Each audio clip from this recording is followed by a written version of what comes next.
Entire sections of Washington have been on virtual lockdown in advance of the summit. Days after striking a deal to cut U.S. and Russian nuclear arsenals, the Obama administration hopes to strengthen global resolve to safeguard nuclear stockpiles and keep radioactive materials out of the hands of terrorist groups and rogue states. Nuclear weapons are not simply an issue for the United States and Russia. They threaten the common security of all nations. A nuclear weapon in the hands of a terrorist is a danger to people everywhere, from Moscow to New York, from the cities of Europe to South Asia. Today's nuclear threat differs from that of the Cold War, according to U.S. Secretary of State Hillary Clinton. The threat of nuclear war, nuclear attack, as we grew up with in the Cold War, has diminished. The threat of nuclear terrorism has increased.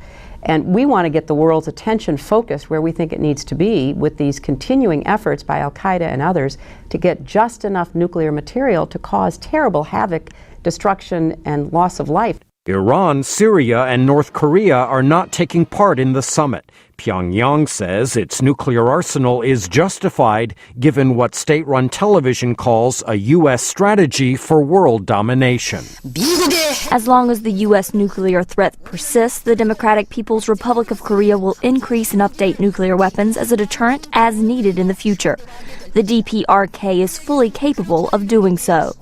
Israeli Prime Minister Benjamin Netanyahu declined to attend the summit, sending his deputy prime minister instead. Israel is believed to have a nuclear arsenal, but has not signed the Nuclear Non-Proliferation Treaty and is not subject to international inspections. Israel vociferously objects to Iran's nuclear program, prompting charges of hypocrisy by Tehran. President Obama has restricted the conditions under which the United States would consider using nuclear weapons, but stipulated the limitations do not apply to any potential confrontation with Iran or North Korea. The Speaker of Iran's parliament had this response. All these issues indicate the fact that the U.S. president is pursuing the arrogant and dominating approach of the past, but under the cover of public deceiving gestures. These policies are no different from the war-seeking policies of former President George W. Bush.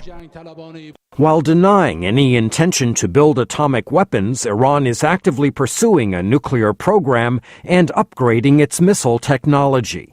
Experts say terrorist groups are seeking materials for a crude nuclear device, a so-called dirty bomb, that would have limited blast potential but could spread radiation in a major urban area. Michael Bowman, VOA News, Washington.